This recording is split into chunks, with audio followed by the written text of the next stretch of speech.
Don't forget to like the video, share your thoughts in the comments, and subscribe to stay updated with our latest stories. It was just past 3 on a cloudy Thursday afternoon when I heard the knock at my door. I had been sitting in my sunroom, curled up with a mystery novel I'd read a dozen times already, the kind of book that felt like a familiar conversation. The tea on the side table had gone cold, and the wind had picked up just enough to rustle the leaves along the walkway out front. I wasn't expecting anyone. I hesitated for a second, peeking through the lace curtain. It was Daniel, my neighbor's son. Not a boy anymore, really. He must have been in his late 20s now. I remembered when he used to skateboard up and down the street, his laughter echoing through the neighborhood while his mother yelled for him to wear a helmet. I hadn't seen much of him since he moved to the city for work. He had always been polite, even as a teenager, a rarity these days. I opened the door, surprised. "Daniel?" I asked, holding the edge of the door with a cautious but warm smile. "Hi, Mrs. Ellison," he said, his voice a little deeper than I remembered. "I hope I'm not bothering you. I was visiting Mom and saw your car in the driveway. Thought I'd say hello." I felt an odd flutter in my stomach, not romantic, but not entirely maternal either. A strange mix of nostalgia and curiosity. "Not at all. Come in. It's been ages." He stepped inside, bringing with him the scent of rain and something woody, like cedar. It clung faintly to his jacket. I suddenly became aware of how quiet the house was. Too quiet. My husband had passed away 3 years ago. Since then, I'd grown accustomed to the silence, but in that moment, I noticed every tick of the wall clock and creak of the floorboards. "Would you like some tea?" I offered, motioning toward the kitchen. "If it's not too much trouble." I boiled fresh water, brushing my hair behind my ear, in a way I hadn't thought about doing in years. I glanced at my reflection in the kettle. Lines around my eyes, gray threaded into my dark hair, but still, something warm, something alive. We sat at the kitchen table, the same one my kids had spilled juice on, and carved their initials into when they thought I wasn't looking. Daniel looked around like he was revisiting a memory. "This house still smells the same," he said, a little smile forming at the corners of his mouth. "Old furniture and cinnamon," I replied with a chuckle. He grinned. "Exactly." We talked about the neighborhood, his job in Chicago, the traffic, his mother's recent obsession with indoor plants. I told him about my garden, my volunteer work at the library, the little things that made up my days. It was easy, natural. But beneath our words was a current, something I couldn't name. At one point, the conversation paused, and I found him studying me. "You always seemed different," he said suddenly. "Even when I was a kid.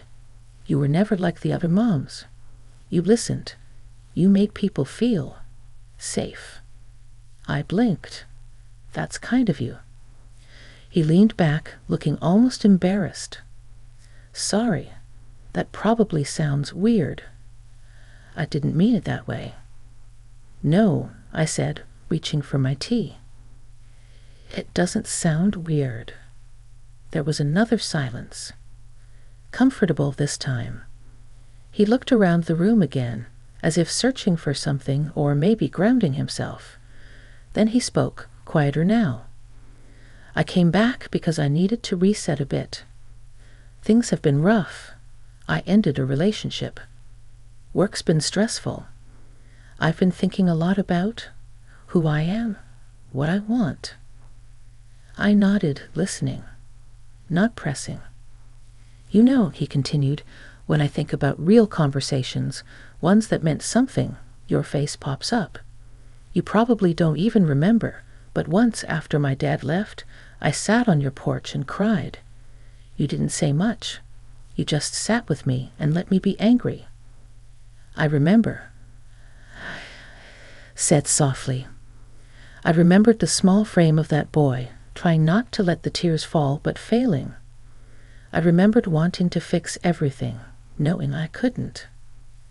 He smiled, a little sadly. That stayed with me. I wasn't sure what to say. I felt a tightness in my throat that I hadn't felt in a long time, like someone had unlocked a drawer inside me I hadn't opened in years. You've grown into a good man, Daniel. He looked down, then back up. I'm still figuring it out. Aren't we all? I said, and we both laughed, the sound echoing through the kitchen. A slow rain began to tap against the windows, soft and rhythmic. He glanced at his phone, then set it face down on the table. I'm not in a rush to go, he said. I felt a warmth spread through me that had nothing to do with the tea. Not inappropriate, not uncomfortable, just a shared presence. Two people recognizing something familiar in each other. We moved into the living room, where the rain was louder against the windows. I lit the gas fireplace, more for company than for warmth. He sat across from me, one leg tucked under him, completely at ease. Can I ask you something personal? He said. Of course. Do you ever get lonely? I hesitated. Honesty felt right. Yes, not every day. But some days, it's a weight. He nodded. Me too. The space between us didn't feel like a gap anymore. It felt like a bridge. And then he said something that I didn't expect, something that shifted the air between us. I used to think you were the most beautiful woman on the street, not just because of how you looked, but because you made everything feel calm. I don't know why I'm telling you this now, but I just needed to say it. My breath caught for a second, not because it was inappropriate, but because it was honest, raw, and strangely comforting. Thank you, I said, my voice barely more than a whisper. He looked like he wanted to say more, but instead, he leaned back and watched the fire. Outside, the rain kept falling. Inside, the silence had changed. It no longer echoed, it hummed. And I sat there, unsure of what this meant, but certain of one thing. Something had shifted inside me. Something small, but undeniable. When he finally stood to leave, he lingered at the door. I don't know when I'll be back, he said. But if it's all right, I'd like to visit again. I'd like that, I replied. And I meant it. As the door closed behind him, I stood in the quiet for a long while, letting it wash over me. Something had been stirred that I hadn't felt in years. Not desire, exactly, but connection. And for the first time in a long time, I didn't feel alone in the world. I made another cup of tea, sat in the same chair, and looked out at the rain. His words echoed in my mind, like a gentle knock that didn't demand to be answered, only acknowledged. And I knew that this wasn't the end of something. It was the beginning. The next few days passed with a gentle unease I couldn't quite name. Not discomfort, just a lingering awareness, like my skin remembered the conversation long after my ears had stopped listening. I kept replaying his words in my head. I used to think you were the most beautiful woman on the street. It wasn't just flattery.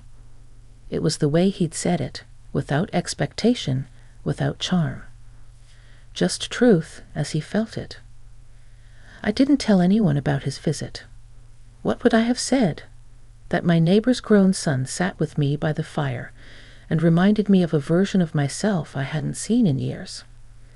That his honesty stirred something buried, something tender.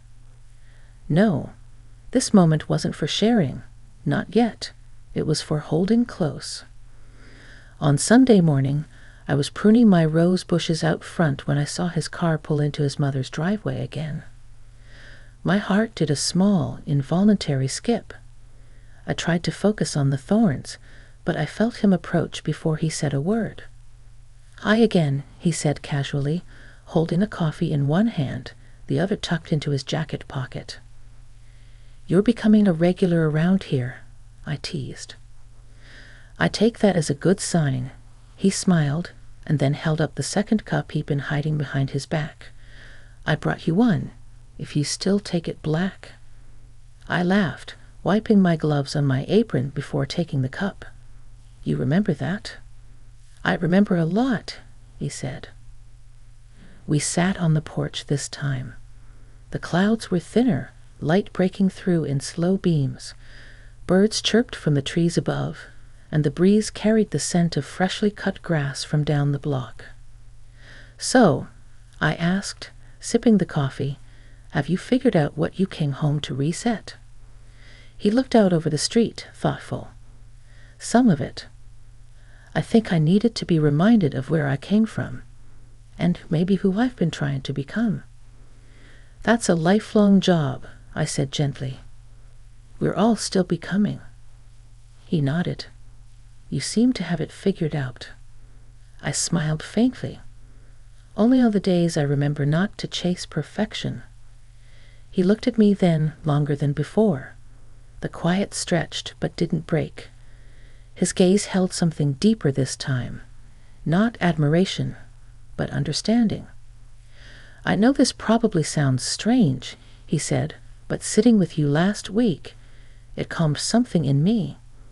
Like I'd been holding my breath for months and finally exhaled."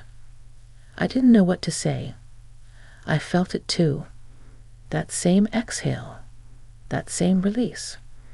It didn't feel strange to me, I admitted. "I thought about calling," he continued, "but I didn't want to make anything awkward." "Daniel," I said, his name tasting familiar now, like a word I used to say often, but hadn't in a long time. "I'm not afraid of awkward. Life is awkward, but I am careful. I've learned to be. I respect that." He stood then, walked to the edge of the porch, and looked up at the sky. "Do you remember when I fell off my bike in front of your driveway? I was 10. I skinned my knee and cried like a baby." "You didn't cry like a baby," I corrected. "You cried like someone who was hurting. You didn't tell me to be tough. You cleaned it and gave me lemonade. Then you told me it was okay to be soft." I blinked away the sudden wetness in my eyes. "You were the first adult who made me feel like I didn't have to hide anything," he said. The weight of that sat with me, not because of the compliment, but because I had forgotten how much simple kindness could matter. He turned back toward me. "Would it be all right if I stopped by again tomorrow?" I hesitated, not because I didn't want him to, but because I wanted to understand what this was becoming. A part of me wanted to protect the line between something tender and something too complicated. But a louder part, quieter in logic, louder in soul, wanted to say yes. "Yes," I said. "I'd like that." And so he came the next day, and the day after, sometimes for coffee, sometimes just to sit. We talked about everything and nothing, about books, about the news, about my husband, whom he remembered fondly, and about his own father, who hadn't called in years.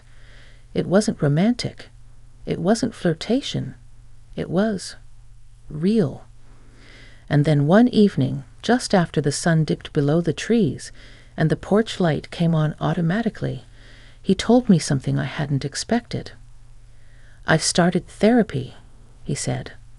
"Last week." I didn't want to say anything until I was sure. I looked at him, my heart swelling in quiet pride. "That's wonderful." "I was scared," he admitted. "Scared I'd feel stupid, or worse, exposed. But every time I got nervous, I thought of you." "Me?" He nodded. "Yeah, because if I could talk to you and not feel judged, then maybe I could do the same with someone trained to help." I reached over then, just briefly, and placed my hand over his. It was warm, steady, grateful. "You're doing something brave," I said. "It takes courage to look inward." He looked down at our hands, then back at me. "You've helped me more than you know." I didn't let go. Not yet. "I think," I said quietly, "we've helped each other." That night, after he left, I didn't feel alone. I felt seen. And more than that, I felt part of something again. It wasn't a romance. It wasn't anything you could explain easily in a sentence. It was deeper than that. Two souls meeting in a quiet place where time slowed down and the world made just a little more sense. And I knew, whatever this was, it was far from over. The week after that brought rain, steady, comforting, rhythmic. The kind of rain that makes you want to stay in pajamas and bake something that fills the house with memory. I was kneading dough for cinnamon rolls when I heard the soft knock again. It had become a pattern now. No need for phone calls or texts. He simply came when he needed to, and somehow it was always when I needed company too. He stepped in with a shiver and a sheepish grin. "Smells like heaven in here." "I hope you like cinnamon," I said, brushing flour off my hands. "I grew up loving it. You ruined me for store-bought rolls, by the way." "Good," I replied. "Means I did something right." He took off his jacket, hung it by the door like he'd always belonged, and joined me in the kitchen. I handed him the tray of dough spirals and gestured toward the oven. "Want to do the honors." As he slid the tray in and set the timer, I caught myself watching him. There was something grounding in the way he moved through my space, gentle, present. Not performing, not pretending. It made my chest ache in a quiet, aching way I couldn't name. We sat at the table while the oven did its work, the windows fogging slightly from the warmth inside. Outside, the world blurred behind the drizzle. He leaned back in his chair, sighing. "Therapy's been weird. Good, but weird." "Unpacking years of yourself will do that," I said.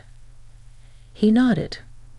"It's like pulling up floorboards and finding things you forgot you buried, and some things you didn't know were there."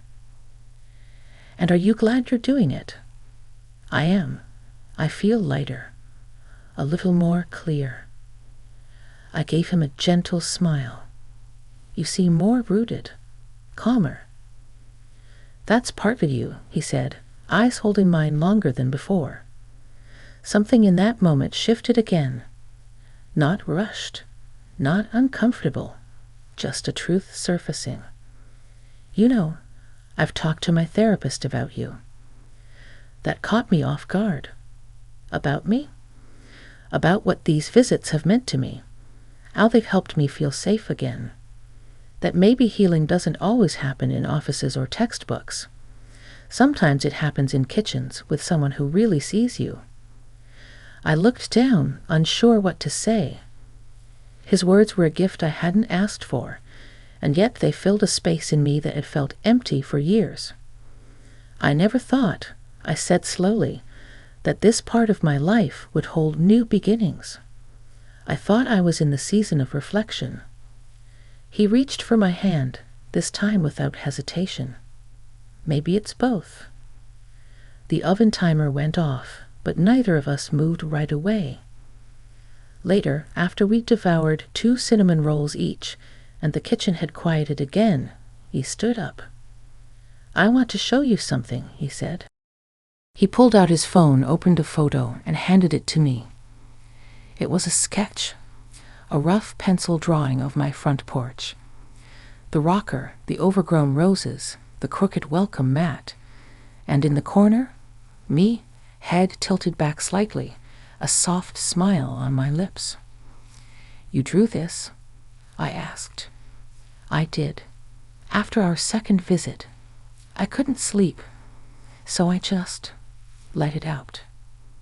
It was beautiful, not perfect, not polished, but full of feeling, like he had drawn it with his heart, not just his hands.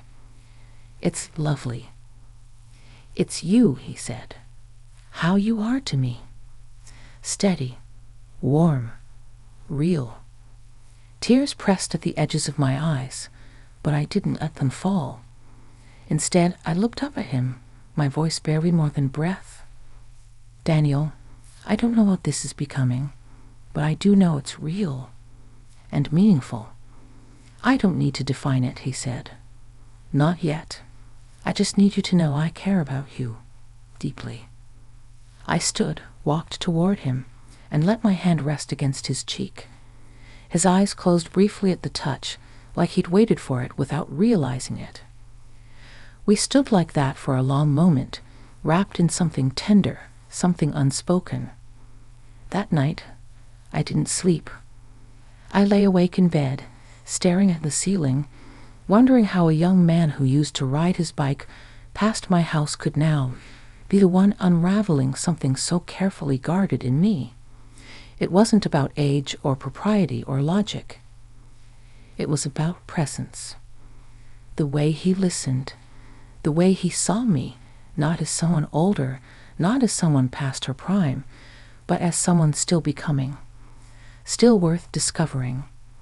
And I knew, even as I stared into the dark, that life was offering me something unexpected. Not a replacement for what I'd lost, but a different kind of light. One I hadn't realized I missed until it found me again. The following week felt suspended in a quiet kind of anticipation. I went about my routines, grocery runs, tending the garden, checking in at the library. But everything was laced with a new kind of energy, like I had been walking through life half asleep and had finally woken up.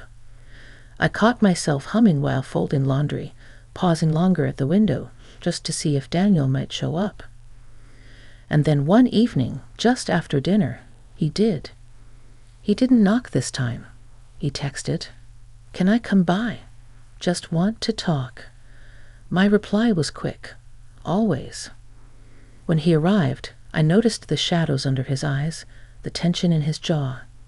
He looked like he'd had a long day. I met him at the door, my cardigan already pulled close around me from the breeze that had picked up. "You okay?" I asked softly. He nodded, stepping inside. Just needed a place that felt quiet and honest.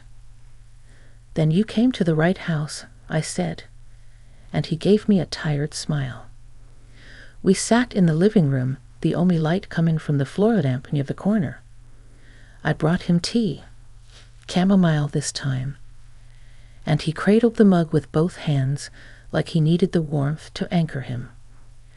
"I had a tough session," he said finally. "We talked about things I've avoided for years. Stuff with my dad. Stuff I thought didn't matter anymore, but it does." I didn't interrupt.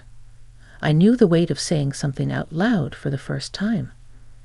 "I guess what I'm realizing," he went on, "is how much I've carried other people's expectations. How I've shaped myself into someone I thought I was supposed to be, at work, in relationships, even around friends. And the more I untangle it, the more I feel like I'm not sure who I am underneath it all." I looked at him, this young man who had always seemed so put together, and felt something deep inside me soften. "You're someone who's brave enough to look," I said. "That's more than most people ever do." He smiled, but it didn't reach his eyes. "I'm scared," he admitted, "that when I peel it all back, there won't be anything there worth holding on to." I reached out then, not thinking, just feeling. I rested my hand over his again, gently but firmly. "There will be," I said, "because underneath all the layers, there's always something real. It might be quiet, it might be fragile, but it's there." He looked at me then, his eyes damp but steady. "You always say the right thing." "No," I said.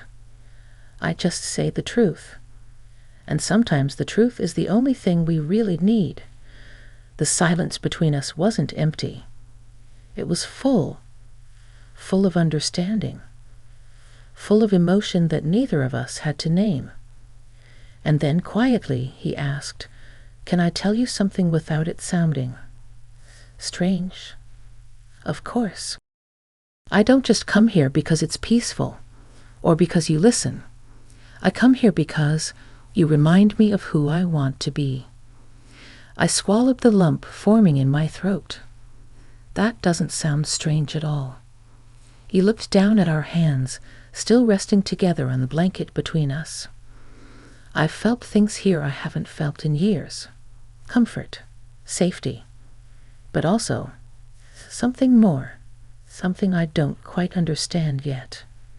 My pulse quickened, but not with fear.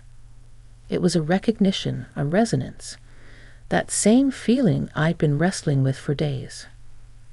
"Daniel," I said gently, "this space between us, it matters, and it's precious. Whatever it is, it deserves to be handled with care." "I know," he said softly. "That's why I'm saying this now, so it doesn't get buried or confused. I'm not asking for anything. I just needed you to know." His honesty settled in the room like candlelight, soft, flickering, and warm. "I'm grateful for you," I said, "and for whatever this is. You've reminded me that connection doesn't follow rules or timelines. It just is." He nodded, and then he did something simple and profound. He leaned in and rested his head lightly against my shoulder. No pressure, no demand, just presence. I let my cheek rest against the top of his head, my hand brushing gently through his hair. We stayed like that for a long time. No words, no questions. Just two people across time and life experience, finding stillness in each other. And as the rain began to fall outside once more, I realized something deep in my bones. There was still room in my heart for this. Not for complication or fantasy, but for truth, for kindness, for whatever form of love dared to grow gently, slowly, between two people who simply needed to be seen. And I wasn't afraid of it. Not anymore. The leaves had started to turn by the time Daniel visited again. Autumn came slowly in our neighborhood, first as a hint in the air, then as a golden hush across the trees. My porch was littered with fallen leaves, and the wind had that familiar crispness that made you reach for a sweater even when the sun was out. He arrived just after lunch, carrying a small brown bag. "Apple cider donuts," he announced, lifting the bag like a trophy. "Still warm." "You're spoiling me now," I teased, stepping aside to let him in. "I consider it a fair exchange. You offer peace. I bring pastries." We sat in the sunroom this time, our legs curled under us, the bag open between us. The donuts were sweet and soft, and the cinnamon clung to our fingers. The light streamed through the windows in long beams, catching in the dust motes and making the whole room feel suspended in time. We talked, as we always did, about little things. He told me about a new project at work, and I told him about a book I couldn't put down. But I sensed he was circling something, the way you circle a pond before deciding whether to wade in. Finally, he looked at me, more serious than usual. "I've been thinking a lot about how we carry people with us. Not physically, but in our choices, in our fears, in what we stop ourselves from doing." I nodded, understanding more than I could say. I've realized I've spent years chasing things I thought would make others proud. And in doing that, I ignored what I actually needed. I got into relationships that looked right, not ones that felt right. He paused. I waited. And then I started spending time here. with you. My breath caught, but I kept my expression soft. You made me remember what it's like to be really seen, not for my potential, not for how I perform, just me. His voice trembled slightly at the edges. I used to think love was this dramatic thing, fireworks, intensity.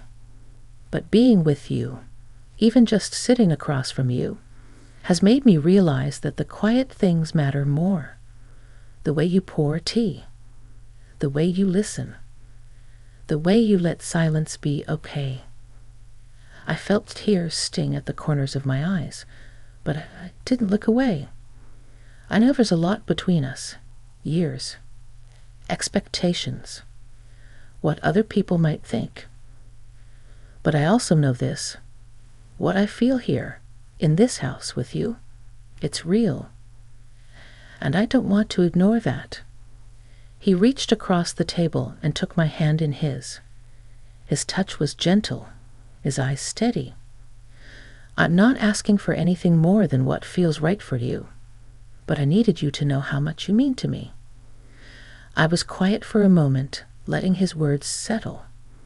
Then I looked at him, not as the boy I remembered from the neighborhood, not as the younger man across the years, but as the person in front of me, offering something true.